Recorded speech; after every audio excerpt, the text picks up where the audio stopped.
was established by zoning ordinance in 1958, and our first historic district was Gratz Park. We have a total of 14 historic districts spread throughout the county. The board, which is appointed by the mayor and confirmed by the Urban County Council, is a part of the Division of Historic Preservation. The Preservation Office maintains a full-time staff to assist you with your projects. The board encourages and recommends that applicants use them as a resource. The Historic Preservation Office is located in 101 East Vine Street in room 220.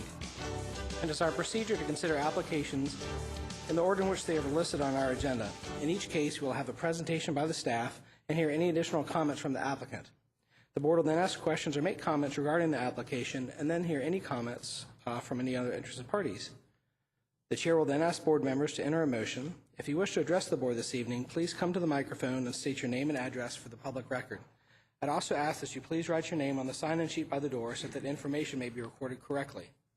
This evening we have 4 members of the board here.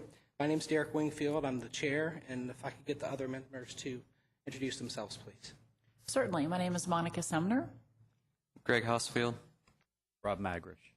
Thank you very much.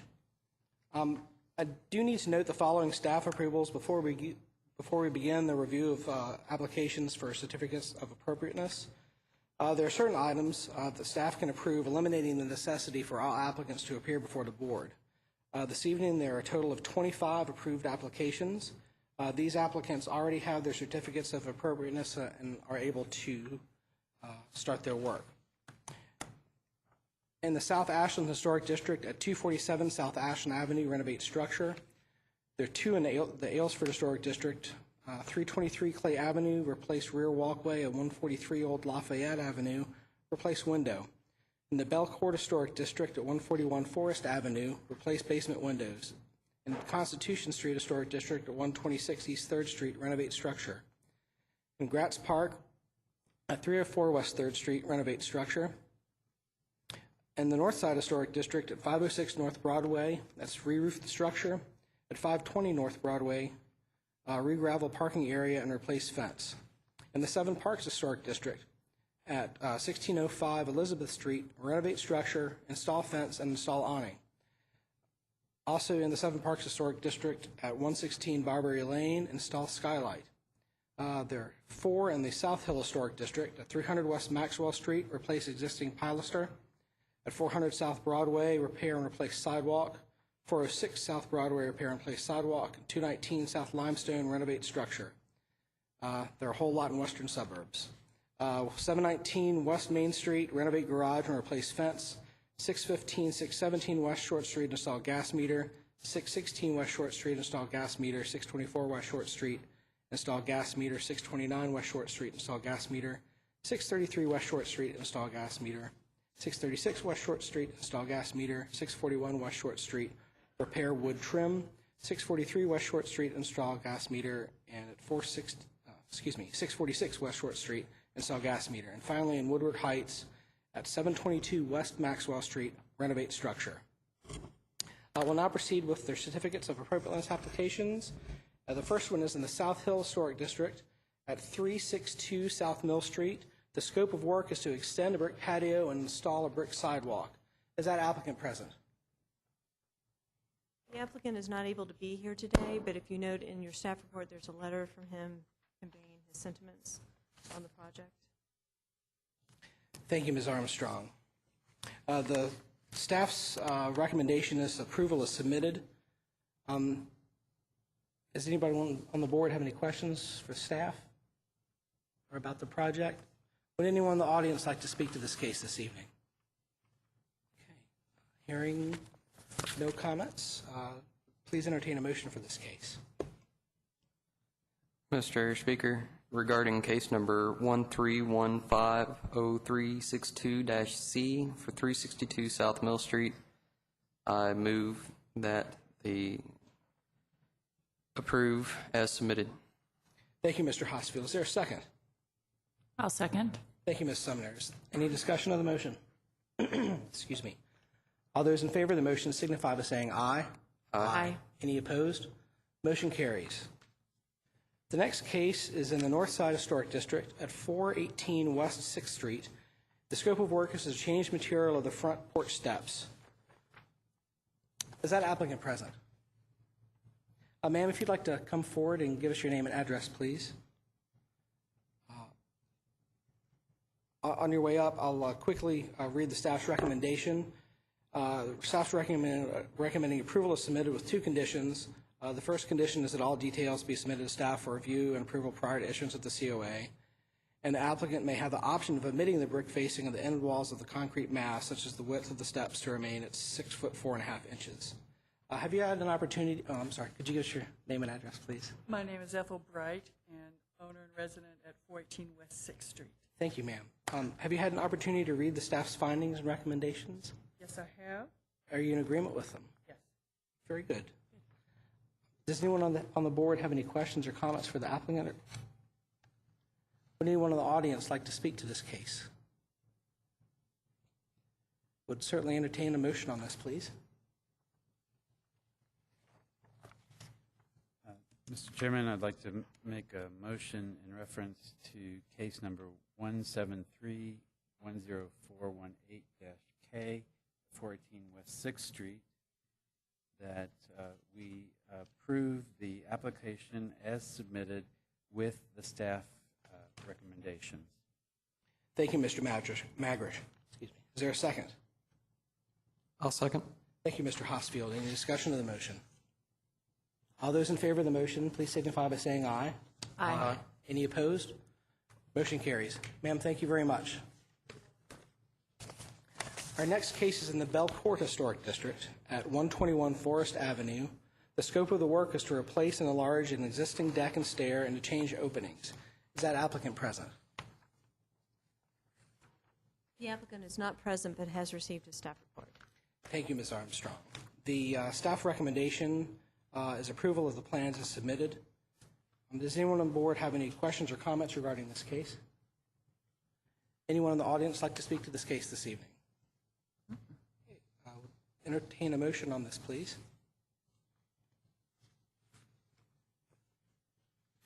Mr. Chairman, referencing case number 072802121-G, I recommend that we take the staff recommendations and approve as submitted. Thank you, Ms. Sumner. Is there a second to the motion? I'll second. Thank you, Mr. Hosfield. Any discussion of the motion? All those in favor of the motion signify by saying aye. Aye. Any opposed?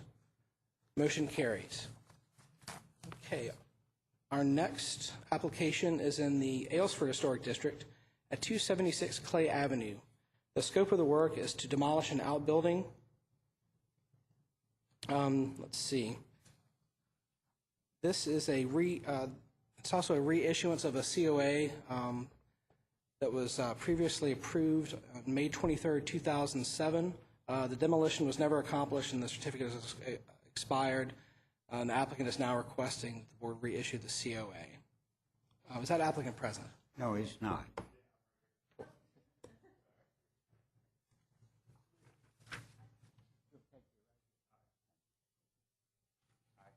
Sorry about that. Oh, you're great timing. Sir, if you would please give us your name and address. My name is Nick Wallingford. I live with my wife, Catherine Wallingford, at 276 Clay Avenue. Thank you very much, sir.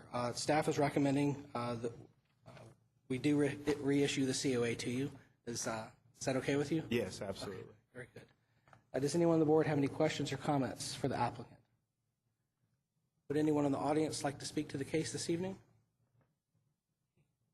Hearing no one, please entertain a motion on this case. Mr. Chairman, I'd like to make a motion, reference case 041-50276-G at 276 Clay Avenue, that we approve the application as submitted, reflecting the previous BOAR decision in 2007. Thank you, Mr. Magrish. Is there a second to the motion? I'll second. Thank you, Mr. Hosfield. Any discussion of the motion? All those in favor of the motion signify by saying aye. Aye. Any opposed? Motion carries. Thank you very much. Thank you. The next application is in the Belcourt Historic District at 159 Forest Avenue. The scope of the work is to reopen the rear porch. Is that applicant present? No, he isn't. Thank you, Mr. Janakio. What's more? Are you aware of the, have you had any communication with the applicant? I've met with him, talked with him, and he has a copy of the report. Thank you, Mr. Janakio. The staff's recommendation is to approve as submitted with two conditions. The first condition being that the final detail of the anchorage of the new floor system to the existing foundation wall and the final detail of the porch and tablature, including its attachment to both the existing roof system and the new wood post, be submitted to staff for review and approval prior to the start of any work or purchase of any materials. And the second condition is that all exposed wood surfaces be either painted or opaque stained. Does anyone on the board have any comments or questions regarding this case? Would anyone in the audience like to speak to this case this evening? And the floor is open for a motion, should anyone like to make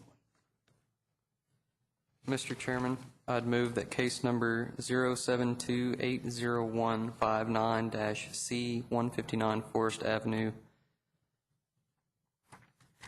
be granted a certificate of occupancy per the staff recommendations, including their two conditions. Thank you, Mr. Hosfield. Might I suggest a slight modification to your motion and a certificate of appropriateness instead of a certificate of occupancy? Yes, that's a good idea. Pardon me. Certificate of appropriateness. Thank you. Is there a second to Mr. Hosfield's motion?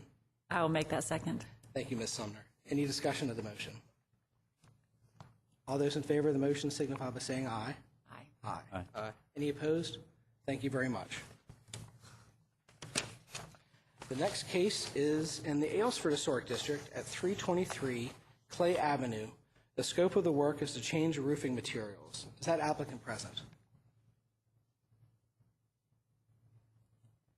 Sir, he's not. Have you had an opportunity to speak with the applicant? He has a copy of the report. Okay. If the board will entertain putting this off for another case and give the applicant an opportunity to arrive. I believe there's one more case on the docket here. That's okay with everyone? We'll come right back to it.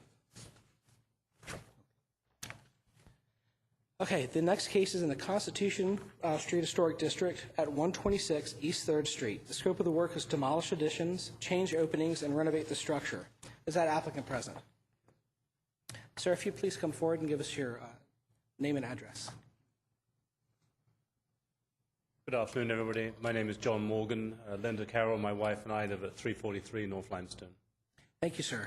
The staff's recommending approval as submitted with one condition, that final drawings and details be submitted, the proposed front walk, steps, and stoop. Have you had an opportunity to read the staff's finding and that recommendation? Yes, we have, and we accept the recommendation and the conditions. Excellent. Thank you very much. Thank you very much. Let's see if anyone on the board might have any comments or questions. Okay, anyone in the audience wish to speak to this case this evening? Okay, I don't think so. So if we could have a motion on this, please, that would be very nice. Mr. Chair, I'd like to make a motion, reference case 187901226-B at 126 East 3rd Street, to approve the application as submitted with the staff's recommendations. Pardon me. Thank you, Mr. Magrish. Is there a second to the motion? I'll second. Thank you, Ms. Sumner. Any discussion of the motion?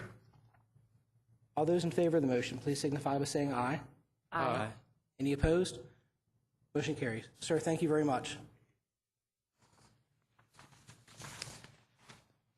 Okay. Well,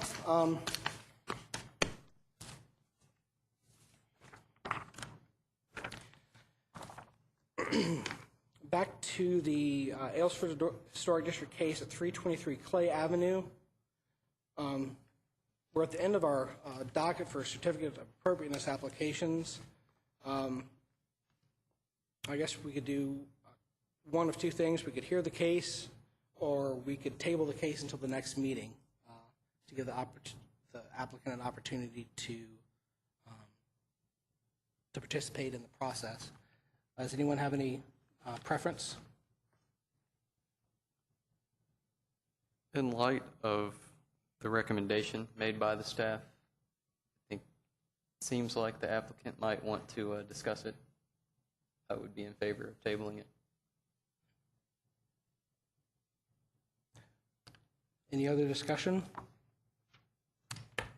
Anyone? I personally feel like I would like to have the applicant here and receive more information, so I think we should table it. Anyone? I agree. I think that the applicant needs to be present for this particular case. One of my esteemed colleagues like to make a motion, please. I will make that motion that in reference to case number 0415-0323-I, 323 Clay Avenue, that we table this discussion to the next meeting, allowing the applicant an opportunity to present their case. Thank you, Ms. Sumner. Could I, for the record, could I have the next meeting date? 22nd. Thank you very much. April 22nd, 2009. Is there a second to the motion? I'll second. Thank you, Mr. Magrish. I'm sorry, Mr. Magrish. Mr. Hosfield, thank you for your second. Any discussion of the motion? All those in favor of the motion signify by saying aye. Aye. Aye. Any opposed? Motion carries. That concludes our certificates of appropriateness applications for this evening. We'll move into a less formal part of the hearing here tonight. It's a conceptual review. It's a forum which allows applicants to discuss and vet ideas about projects before making official application for a certificate of appropriateness. And usually the way we do these things is the staff will make a presentation, and then we'll all just sort of talk about the project and see if we can help the applicant with what they're trying to accomplish. This evening's conceptual review is in the South Ashland Central Avenue Historic District at 293 South Ashland Avenue. The scope of the work is to install a front yard fence and a rear patio area. Staff, if you would, please give us our presentation.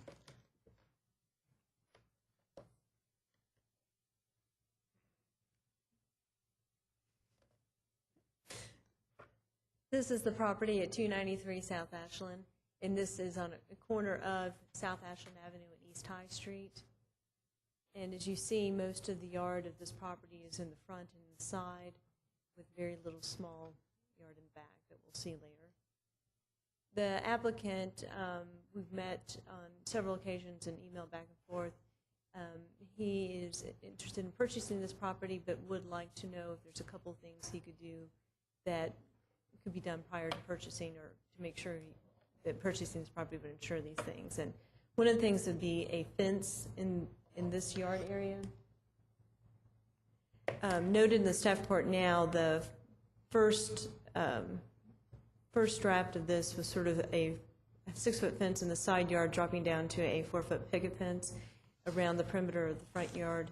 And the applicant at this time would not like to do that, so we're really just discussing a 6-foot plank fence in the side yard of this property. The reason for the 6 foot is that he is interested in privacy, having a little privacy in that area. So that would be the location.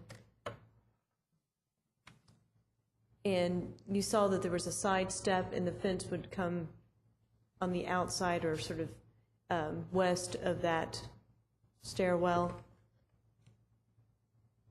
which is in this location, and then come to about this location, and then go west to fence in this area. The fence has to be, per code, 10 feet back from the back edge of the curb, so that sort of leans it not into right on the sidewalk because of sight distance issues. Again, this is looking east in the location of where we're discussing the fence.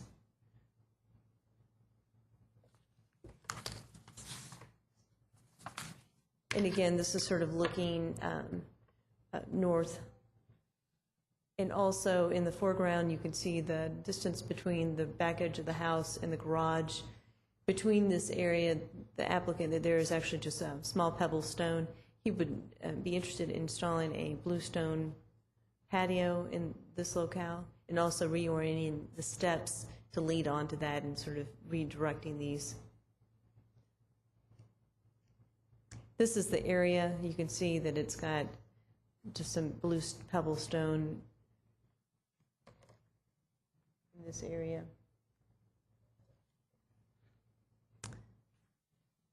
Here's another view of this. Randy, if we could have some of the site plans, please.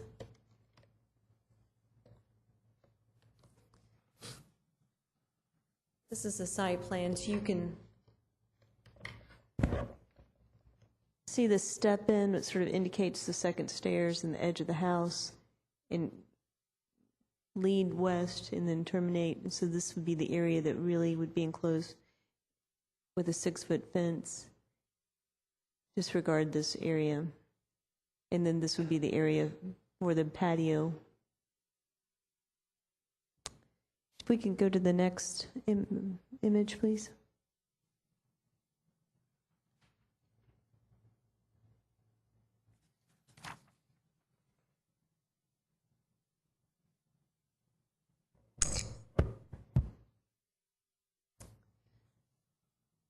And you can see the applicant proposes to landscape in this area, and then this would be the fence starting in this locale here. Okay, and the next image, please. And this is the existing driveway, this garage, and this would be the bluestone area, and would be the redirection of the steps. Presently, they lead down this way. He would just redirect them to lead down onto the patio.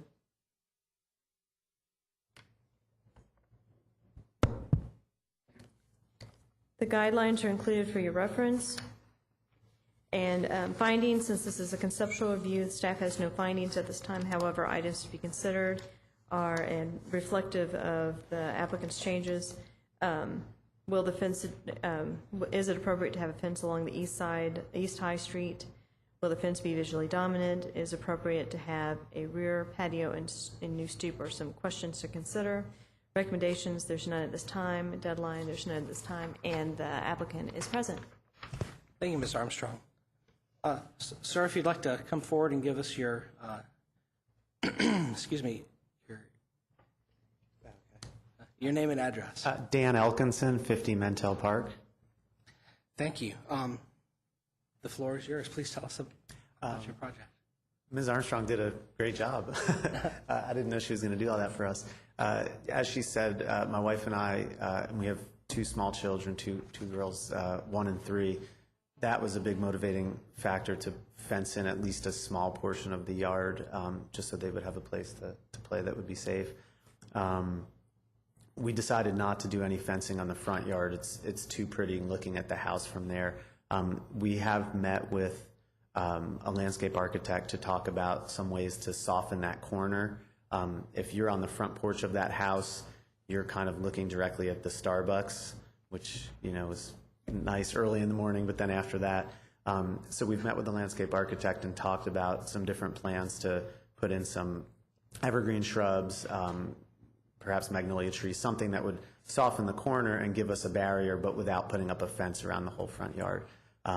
So the biggest issue is the fence. The patio that Ms. Armstrong described would be within that fenced area. The fence would run along High Street. It would cross the driveway. We would put a gate, and then it would come along the property line and meet up on the other side of the garage. So the patio area that we're describing would be within the fenced area.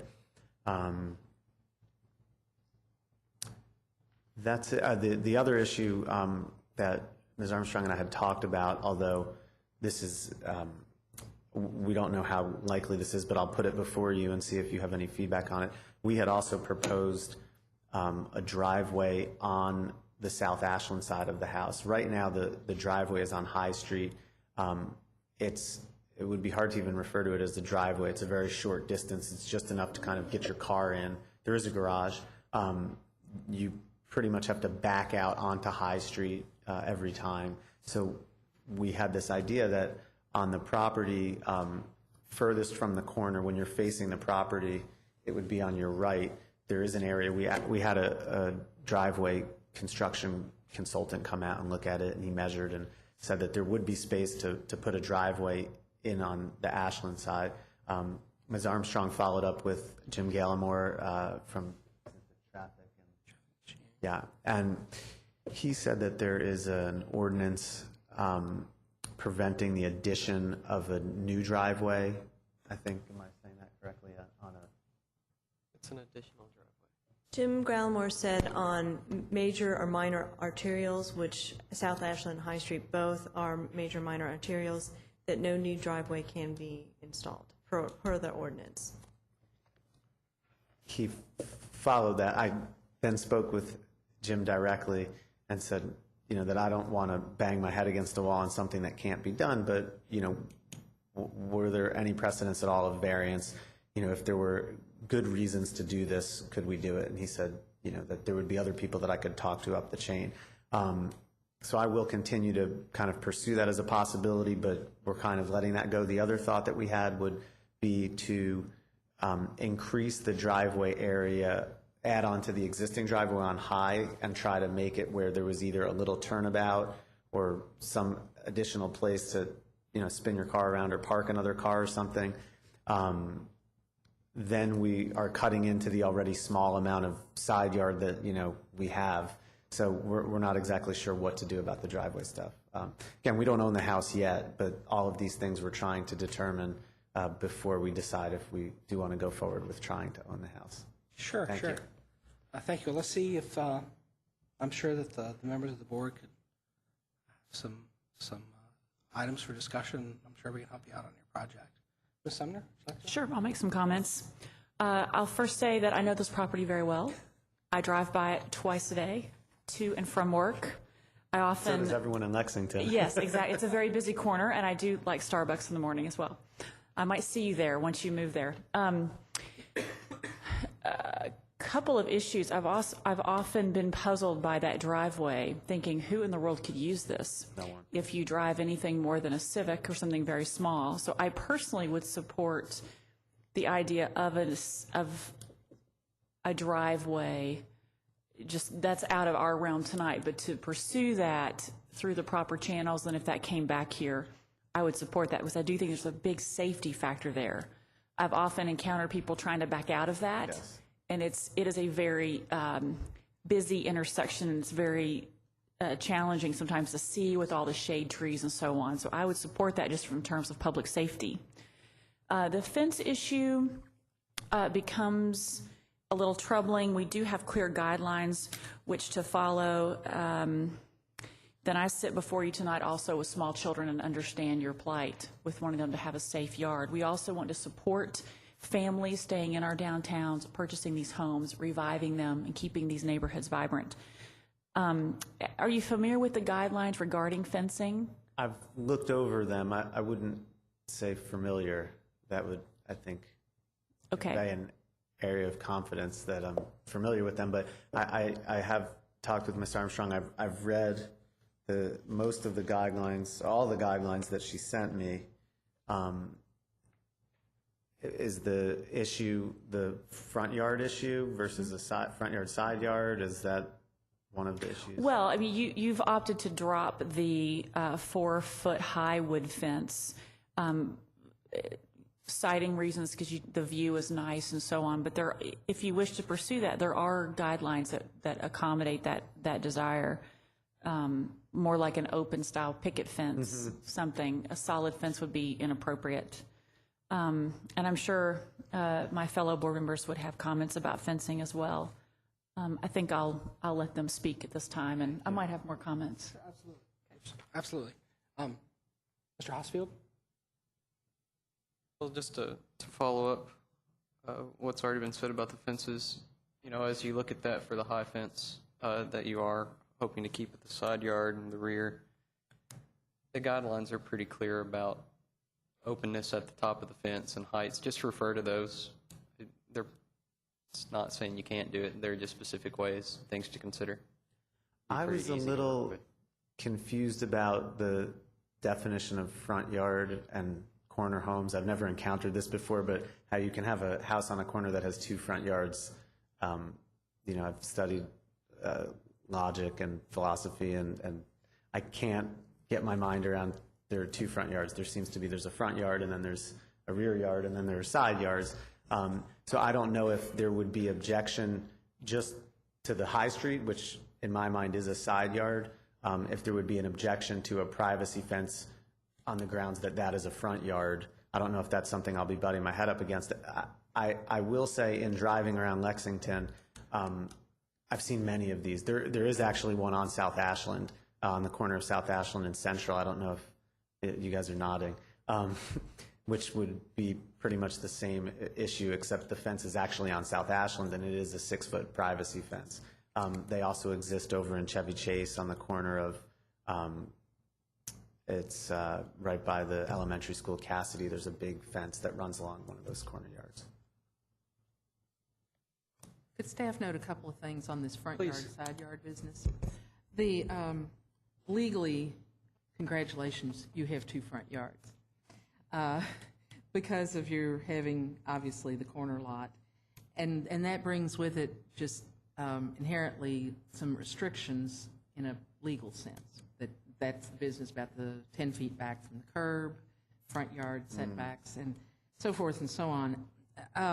Having said that, the guidelines relative to placement of fences, what you're running into is that your side yard is adjacent to the front yard of your next door neighbor.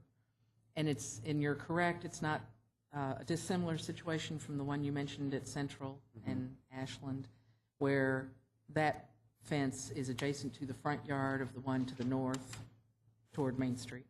Yes. So that its front yard comes to have a neighbor of a tall fence, Correct. which traditionally, or I shouldn't say traditionally, typically, front yards don't have large, solid fences.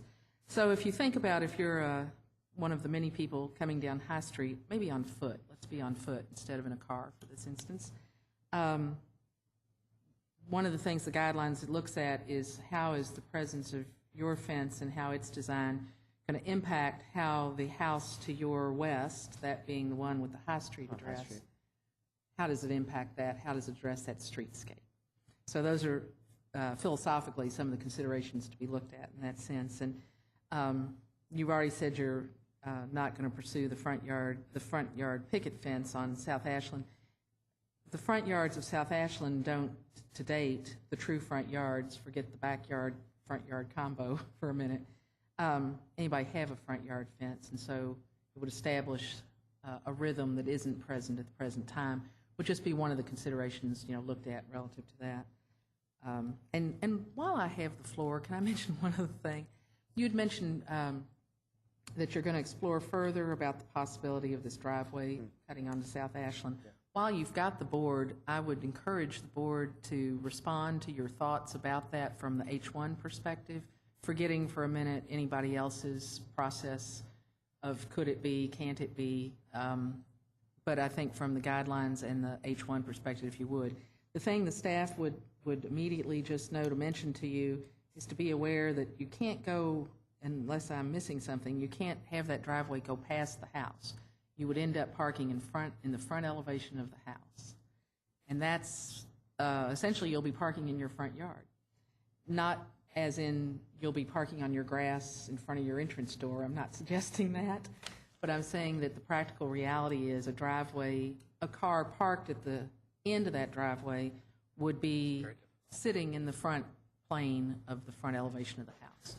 And I just wanted, while we've got the board here, Absolutely. to go on and put that out there. Yeah. And you all talk amongst yourselves, and I'll be quiet. I got the idea from the house directly across the street, which has a circular driveway directly across from 293 South Ashland. There's a circular driveway, so the cars all park on what would be the front lawn, although it's beautifully landscaped. There's shrubs in front of, so if you're at the street looking, you would almost not even know that there was a car parked there. We looked at it with our landscape architect, and he drew up a plan. Here we go. This right here would be the driveway, that is the edge of the house right there. This part, we could take or leave, but the idea was that the driveway would come up and bank in front of the house. This is not exactly drawn to scale. There's plenty of room for a full-size car. I drive a minivan, and we measured it, where a minivan could park and back up, safely.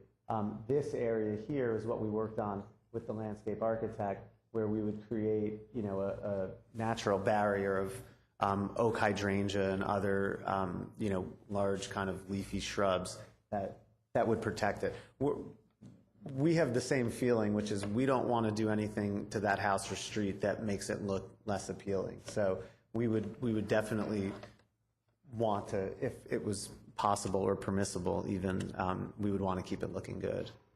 But that's just the drawing from a long time ago before we kind of sort of abandoned the driveway plan up there. I'm having trouble.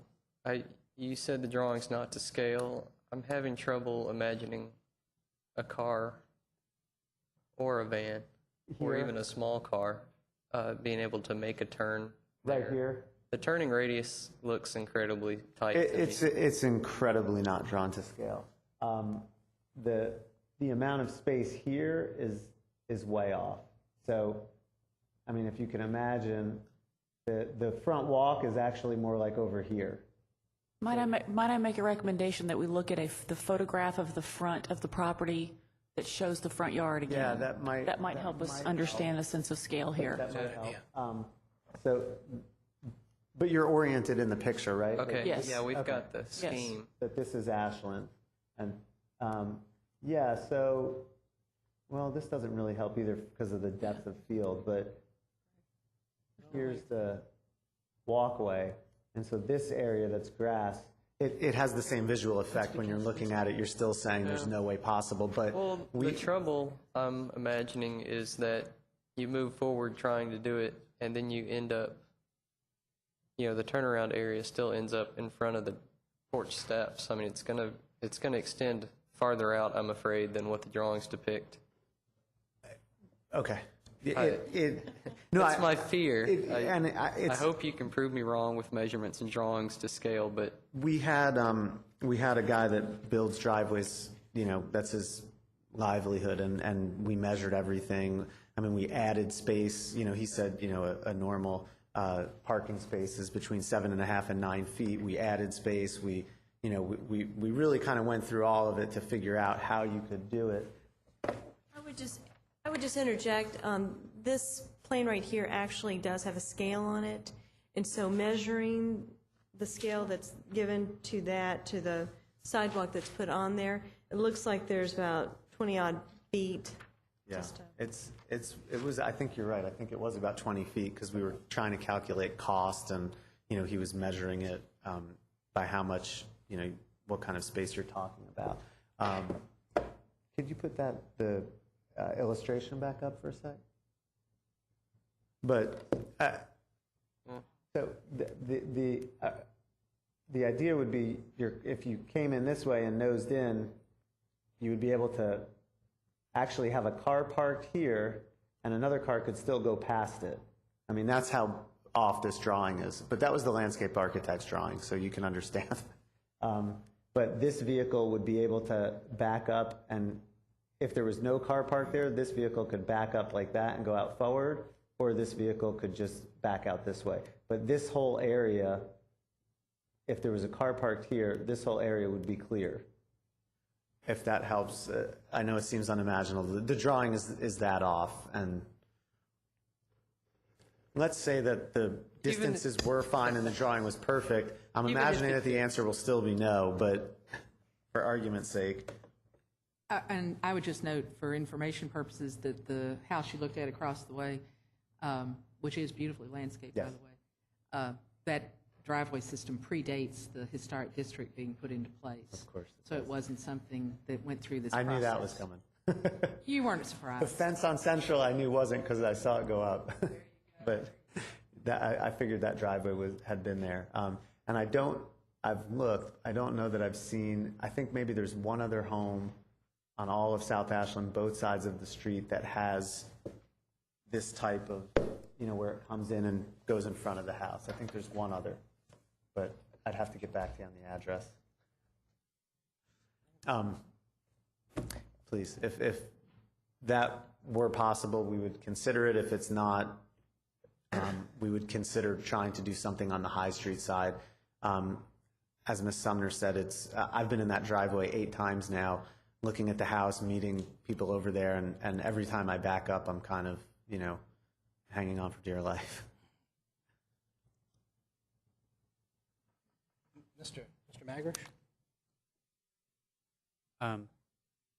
Just scaling out the drawing, just with this little scale, this particular drawing, that's not going to fit.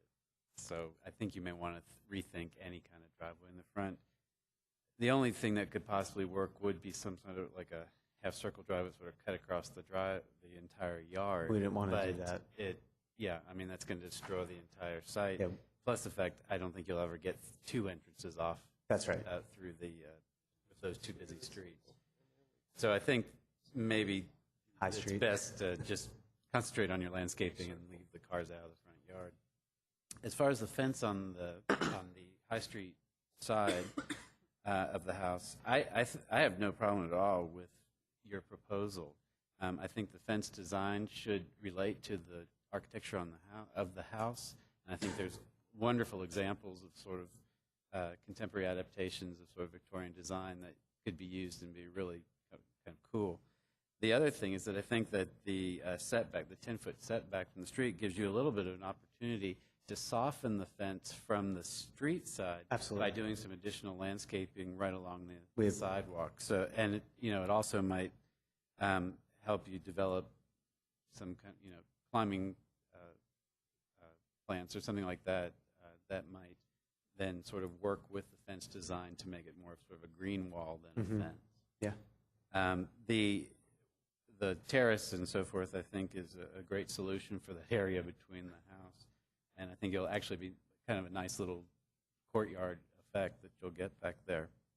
One of the things you could look at for your turnaround space within the fenced area adjacent to the existing driveway are the grass pavers that we've mentioned at some of the other meetings here.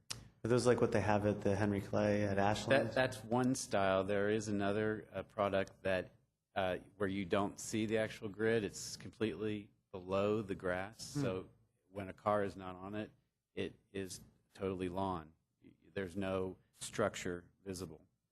And it's a great system. I have it at my house, actually in 2 locations. And it totally solves the type of problem that you have. You don't have any interruption of your green area but with paving. But should a car need to pull on it just to turn around or even as temporary parking, it supports it, so if it's wet, it won't sink in, it won't leave tracks and things like that. So I think that might be a really good solution for that area to give you that turnarounds to make the entrance and exit of the garage, the existing garage, a little safer. Great. Thank you. There was, Ms. Armstrong said at one point they had actually busted the curb to make a circular on High Street. You can actually see it when you look. And I asked Mr. Gallimore about that. He was unsure if he recalled that being approved or not approved. He said he didn't think there was enough of an area to make a turning radius to do a circular, without, again, eating up a good portion of that small piece of yard. So maybe it would just be the kind of thing where if you had enough room to turn your own vehicle around but not create another entrance or exit from High Street, that would be the best way to go. Yeah, I think that you could save on a gate, what you'll too. find is that because that is an incredibly busy intersection and the traffic congestion there, primarily during rush hour, not so much during other times of day, is so extreme. I seriously doubt that the other city agencies would allow additional driveway cuts anywhere in that area. And so I think you might be better served looking into these alternatives to primarily facilitate the safety issue involved with the existing garage and driveway, rather than trying to introduce something else. Right. And I know it doesn't help much with guest parking and things like that. Right. But, I think that you're better off focusing on these other things for right now. Thank you. I'm going to echo everyone's comments for the most part, so I'll be brief. I think that your proposal of keeping the privacy fence on the High Street side of the property certainly falls within the guidelines. I think that, again, following Mr. Magrish's suggestion of having a contemporary design, at least to the top quarter of the fence or so, to help. A lot of times we've suggested that to help sort of soften the appearance of dominance for fencing, that a top portion of the fence be transparent, and by that we mean that Those kinds of toppers or lattice or something like that. exactly. And there are hundreds of thousands of ways to accomplish that. And Would that be part of the 6 feet, or you do 6 feet and then a lattice topper, or is it 5 feet and a 1 foot topper, or how does that go into the? well, a lot of it would have to play into how the fence will relate to the site and to the structure. Usually, it's 4 feet and 2 feet on a 6 foot fence. But you can play with it and then come up with a couple of different designs, and you can either come back for another conceptual or talk to it with staff. And I think the suggestion of having some sort of landscaping help buffer that vertical feature is a great one, as well as the using the grass paver system between where the new patio would be, which also I think is a much better use of the space than the pea gravel that's there. It makes it really a usable space rather than sort of a mushy pit. One of the other things I was wondering is, with regards to the fence, are there guidelines to the way that it's painted or stained or those types of things? One of the first things my wife and I would do would be to change that horrible orange that they did on the front door and on the garage door and the steps and the porch. I imagine I would probably have to seek permission to paint that stuff too, or? No, paint color is not. Color's not an issue. Not at all. Clearly, or else they would have never gotten away with making it that color. We had a thought if we did a darker color on the front porch or the sashes, if we took the shutters off and did sashes, that we would maybe match it to the fence, but then we said, whoa, that's, so the fence needs to be painted or can be painted, or? As long as it comes to have a finished appearance. Sure. So a stain or a paint. Okay. And given, a lot of fences are treated lumber that just slowly weather, and that could be done too, but I think it would be, and this would be your choice, not per the process, but a more finished appearance if you did either stain it or paint it or something. Sure. But that would be your option. The fence guy we've been talking to is fairly adamant about not using treated pine, and choosing a more expensive but stronger and better wood that would hold up much better and take the paint or the stains better and stuff well, like that. and particularly if you're going to do some sort of a more transparent top and all, I think you'd be more pleased with the end product going that approach in terms of your material. And I agree with her. I think that the driveway and the South Ashland facade would be very problematic to fit into the guidelines. Good. Listen, I would be hoping for a different answer, but I'm glad to have an answer so I can not waste mine or anyone else's time and fighting it. But it is comforting to feel like we could do something if we got the house on High Street to make that driveway situation a little bit better coming and going. Sure. Does anyone else have any questions or comments or suggestions? You No, included? thank you so much. This is wonderful. And I'd like to let you all get home to eat dinner. as far as the next, I guess, step, you're more than welcome to come back and have another conceptual review. The staff is available, of course, to consult with, and they're a great resource. there. And Would it make, if I went to the next phase, and we still don't own, I mean, it probably doesn't make sense to go to the next step unless we actually own the property. I mean, I don't need to be applying for permits and then we decide we're not going to buy the house. This has been Correct. extremely helpful because we wanted to know what we were getting into. Sure. So would you agree with that? Wait until we decide if we're going to. I think legally, the property owner has to make the application. He has. We got the signatures. Okay. We do have that, of course, because even for a conceptual review, you're absolutely right. You need the property owner's approval to do that. And you could do that again, get the property owner, the now property owner's signature, should you wish to either pursue another conceptual review or even make application for true permits.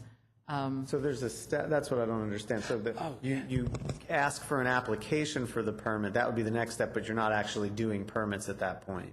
So Right. Yes, you'd be getting into the loop. Staff can explain all that to you. Okay. We'll get you on the path about that.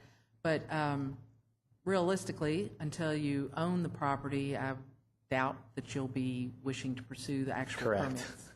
So, but we'll work with you, whatever, to Okay. get all that going for you. Very good. Thank you. Thank you very much. Yeah, thank you for your time. Okay, I believe that the applicant for 323 Clay Avenue has arrived. Would anyone like to move to reopen the certificate of appropriateness hearings and talk about that case this evening? Mr. Chairman, now that the applicant is present, I would move that we hear the case that we'd previously decided to table until a later date. Thank you, Mr. Hosfield. Is there a second to the motion? I'll second that. Thank you, Mr. Magrish. Any discussion of the motion? All those in favor of the motion signify by saying aye. Aye. Any opposed? Motion carries. Okay, the case is in the Aylesford Historic District at 323 Clay Avenue. The scope of the work is to change roofing materials. Sir, if you would come forward and give us your name and address, please. Tony Childress, 127 Old Park Avenue. Sir, thank you very much. Have you had an opportunity to read the staff's findings and recommendation? Yes. Staff is recommending disapproval as submitted. Are you in agreement with that finding? No, I'm not in agreement with it. Okay. Well, let's, if you would entertain it, let's have the staff come up and give us an overview of the project, and then we'll be right back with you, sir. Thank you very much. Mr. Giannacco, if you would, please. Thank you.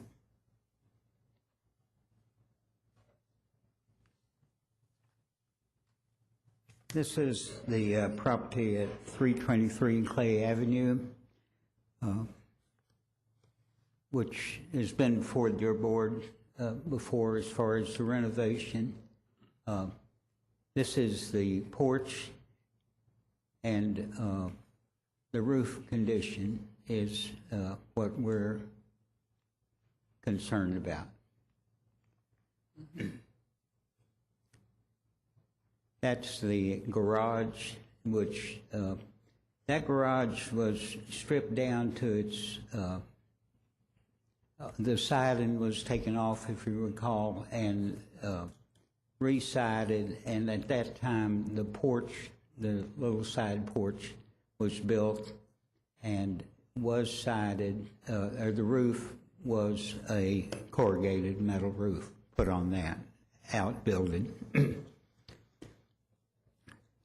During a routine visit to the Aylesford Historic District, the preservation inspector noted that the roof system constructed above the rear porch addition, which was approved by the board 9/24/08, had been constructed of corrugated metal panels over exposed rafters in lieu of a flat roof system having a stained beadboard porch ceiling and rubber membrane roof covering.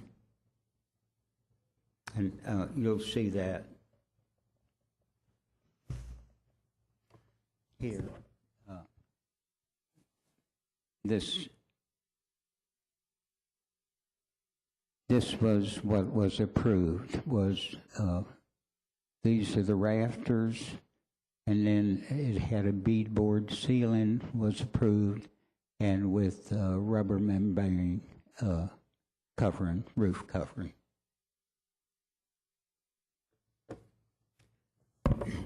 A violation letter was mailed to the owner on 2/25/09, and the applicant has responded with a request that the board grant a COA to keep the corrugated metal exposed roof rafter system as constructed so as, in quotes, to match the roof over the pedestrian area of the garage, unquote.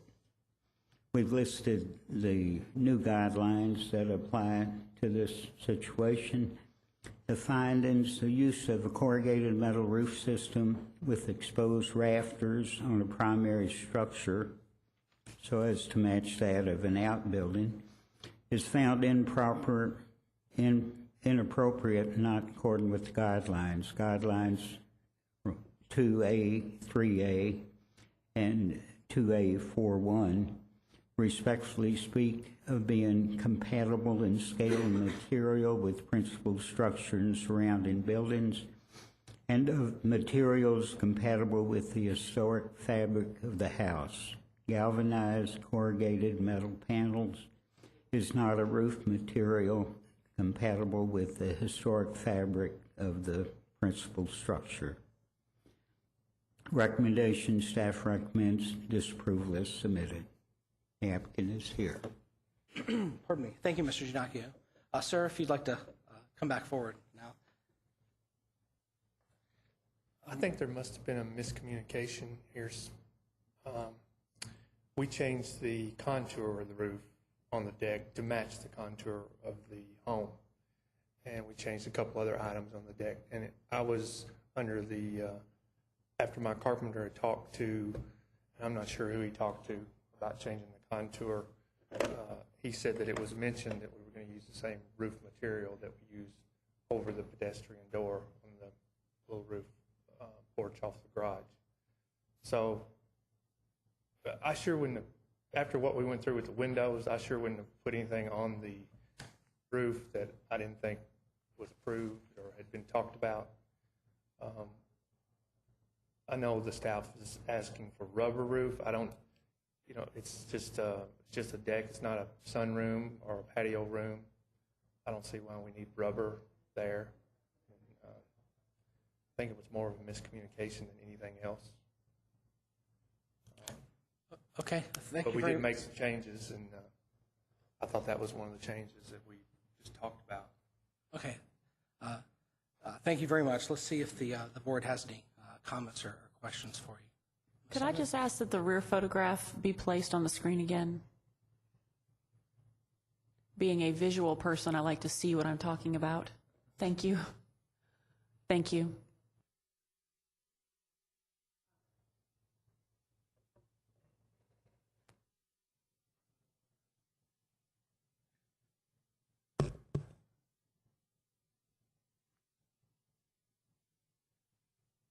Mr. Housefield?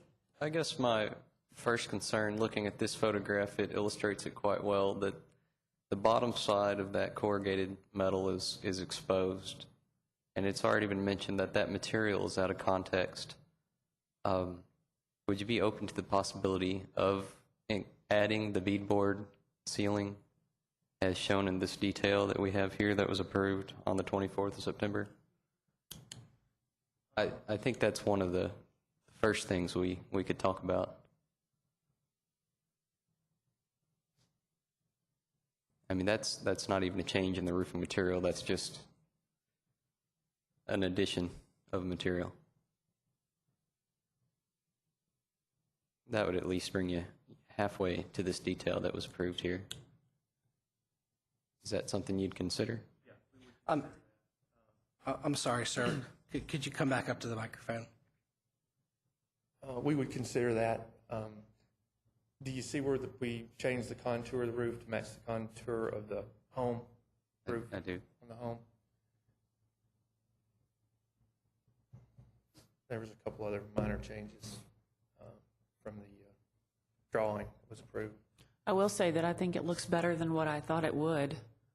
I didn't like this proposition very much. I think changing the slope helps, but I don't think that precludes us from completing it and making it look like more than just a tacked-on shed thing. I would support the beadboard on the underside, and I personally would still support utilizing roofing material that matches the home as opposed to the metal. There are so many things about it now that do connect it to the house, more so than just a porch addition. It looks like the gutter, does that continue on and share a gutter with the house? Yes. See, I mean, that line and then the change made to match the pitch of the roof that's adjacent to, I mean, these things tie it together as visually more of the structure than just an addition, where I think then we start. You can't put them side by side and say this is a part of the structure in this way, but then in this other way we'd like to make it separate with a different material.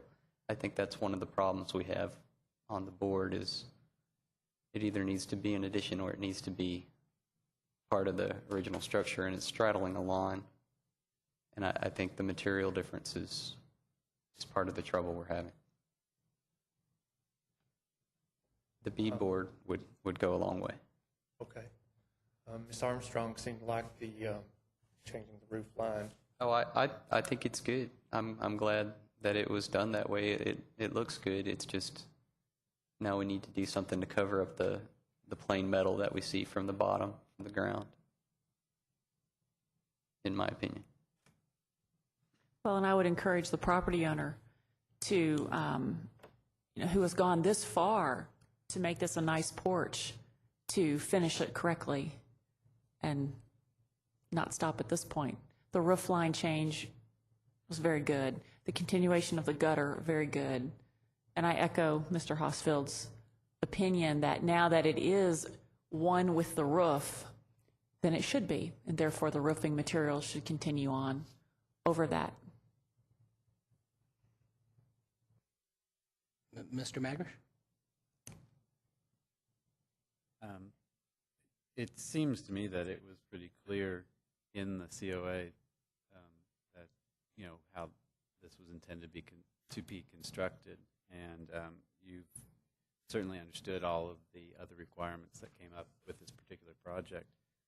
I think that with the design and the way it's progressed, you've done an outstanding job, and I think that it's really important that you continue on and finish off the roofing, that roof structure as it was originally approved. I think that it's just going to make a lot more sense in the long run. It's also going to be more durable for the longevity of the porch. I think that for whatever reason, this is just inappropriate, and that you need to really stick with what was originally approved. Thank you, Mr. Magrish. I concur with the rest of the board. A corrugated a metal roof with exposed rafters on the garage as an accessory building is appropriate there. I think that the change in the slope that she created, as the rest of the board members have said, to the rear porch addition was a good change. And it is unfortunate that there was a miscommunication somewhere along the line that a change in the roof material was also okay. But I believe that the staff has applied the guidelines correctly in this instance, and agree with the other members of the board that the roofing material over this porch addition does need to match the what was originally proposed. I don't know if there's enough slope on that to, well, if it matches the slope of the other, it could be shingled too. Yeah, we wasn't even thinking about rain because it's going to blow in anyway on the sides. So I guess if we do go with rubber, it'd just be for looks because, it's a deck. It's not a room, really. It's The other thing, if you do go through, the beadboard requirement from the original plan would still be in play. You'd still have to cover the rafters. Can we compromise and just go with the beadboard? And Personally, I'd corrugated metal on a primary structure, in my opinion, is just not appropriate to the site of the structure and could not be fit within the guidelines. I drove around for about 10 minutes today. I seen a lot of corrugated metal in the area, probably, and I copied down 15 or 20 of them. A lot of them was the corrugated plastic that on porches and. Well, some of the without having the specific addresses and photographs and stuff, a lot of it could have been created before the district was formed. Again, it would be my opinion that there's still not, those sort of changes would still not be appropriate to the structures in which they occur. Okay.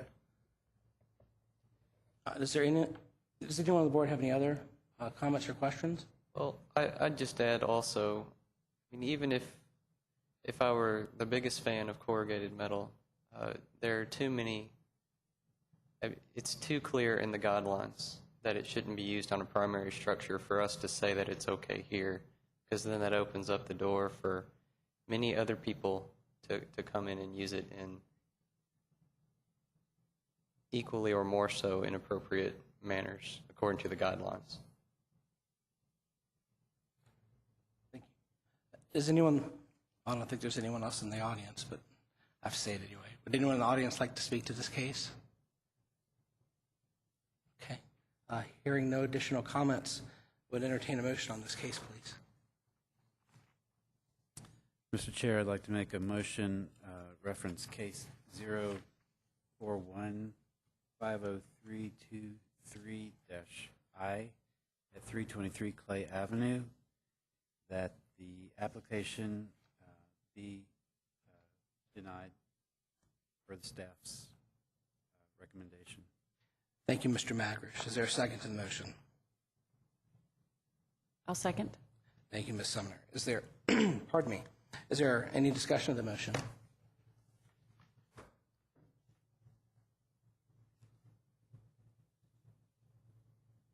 We're checking on to be sure that the permit's still in place to go back to do the other as previously approved.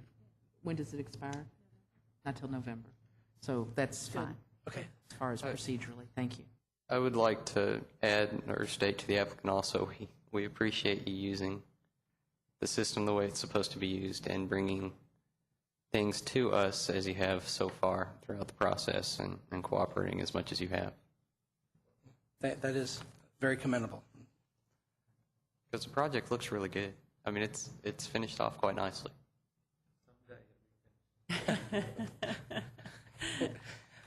Any other additional comments? Okay, all those in favor of the motion signify by saying aye. Aye. Any opposed? Motion carries. Sir, thank you very much. Thank you. I believe the last item of business this evening is to approve minutes from the 11 February 2009 meeting. Has everyone had an opportunity to read through the minutes? Yes. Have there any deficiencies been noted? None by me? I have nothing to add. They're just fine. Excellent. Would someone care to make an official motion? I would make a motion that we approve the minutes of the February 11th meeting. Thank you, Ms. Sumner. Is there a second to the motion? A second. Thank you, Mr. Hosfield. Any discussion of the motion? All those in favor of the motion, please signify by saying aye. Aye. Any opposed? Motion carries. Entertain a motion for adjournment, please. I'll make that motion. Is there a second? A second. Thank you both. Any discussion? All those in favor of the motion, please signify by saying aye. Aye. Any opposed? Motion carries. Thank you all very much.